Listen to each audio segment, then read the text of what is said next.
9 снежня 1891 года нарадзіўся беларускі паэт, класік беларускай літаратуры, перакладчык, літаратуразнаўца, празаік, крытык і гісторык літаратуры Богданович Максім Адамович.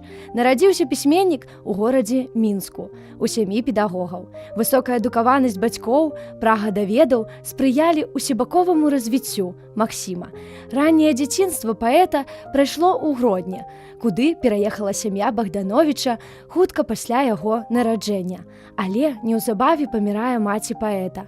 У 1896 годзе сям'я пераязджае ў Ніжні Новгарад, дзе частым госцем і сябрам быў Максім Горкі. Гадаваць дзяцей дапамагала бацьковая сястра Марыя Ягораўна. У сям'і Богдановичаў была вялікая бібліятэка. Захаваліся і шанаваліся звычаі беларусаў. Інтарэс да сваёй радзімы, да яе гісторыі, мовы, побыту беларускага народа у Максіма прачнуліся рана. Ён марыў аб далёкай Беларусі з ранняга дзяцінства. У 1902 годзе паступае ў першы клас Ніжнегародскай мужчынскай гімназіі. У гэты час ён піша свае першыя вершы на беларускай мове. У 1907 годзе бацька пераязджае па службе ў Яраслаўль. Там будучы паэт заканчвае гімназію і едзе ў Вільню.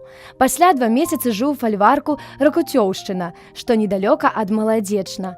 Вясковае жыццё абагаціла паэта шматлікімі назіраннямі, цікавымі сустрэчамі з простымі людзьмі.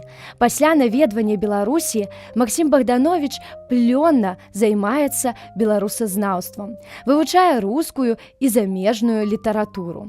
За гэты час ён заканчвае Яраслаўскі Дзямідаўскі юрыдычны ліцэй. Шмат піша. Пасля заканчэння ліцэя ў 1916 годзе вярнуўся ў горад свайго нараджэння Мінск, каб непасрэдна далучыцца да беларускага грамадства і культурнага жыцця. Жыў у адным з пакояў кватэры, якую здымаў з метро Бядуля. Працаваў у мінскім харчовым камітэце. Быў пастаянным наведвальнікам клуба беларускай інтэлігенцыі «Беларуская хатка». Удзельнічаў у працы мінскага аддзела беларускага таварыства дапамогі пацярпелым ад вайны. У 10-11 гадоў пачаў пісаць вершы па-беларуску. Пачаткам літаратурнай дзейнасці лічыцца 1917 год, калі ў газеце «Наша Ніва» выходзіць першае алегарычнае апавяданне Максіма Богдановича «Музыка». У 1909 годзе ўбачылі свет вершы паэта «Над возерам», «Вадзянік», «Перад паводкай» і іншыя. Пазней яны склалі цыкл вершаў у зачараваным царстве па матывах міфалогіі старажытных беларусаў. Падчас знаходжання ў фальварку Ракуцёўшчына нарадзіўся цыкл яго вершаў «Старая Беларусь», у які ўвайшлі славутыя яго вершы. «Слуцкія ткачыхі», «Летапісец». Пры жыцці выйшаў толькі адзін зборнік яго вершаў «Вянок» 1913 год у друкарні Марціна Кухты, які стаў унікальнай з'явай у беларускай літаратуры. Асноўная тэма зборніка – тэма радзімы. Тут адлюстраваны асноўныя, прыярытэтныя кірункі яго паэзіі, фальклорныя традыцыі, развіццё гістарычнай тэматыкі, творчае сваенне сусветнай мастацкай спадчыны.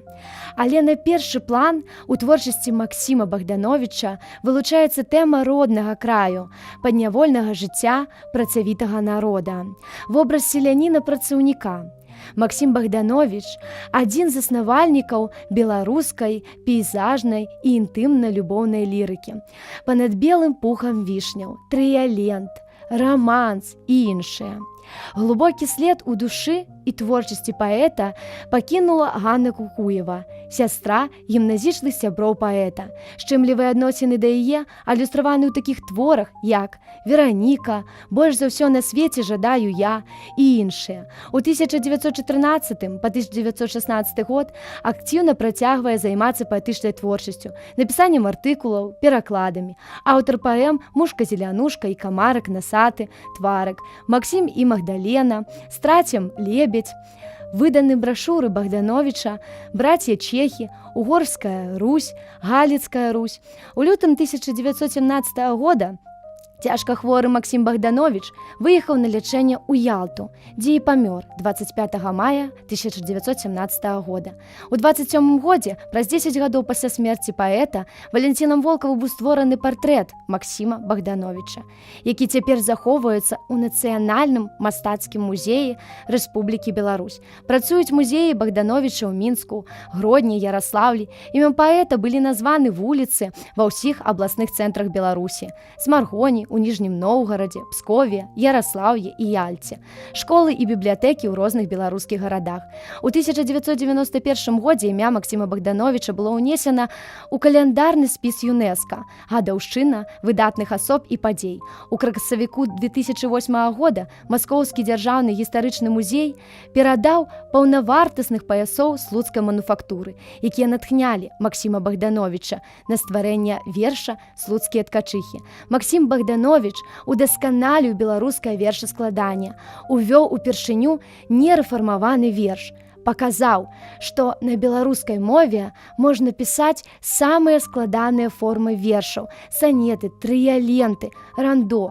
Быў першым перакладчыкам на беларускую мову антычных паэтаў Пушкіна, Шаўчэнкі, паклаў пачатак беларускай прафесійнай крытыцы. Многія творы паэта перакладзены на музыку кампазітарамі.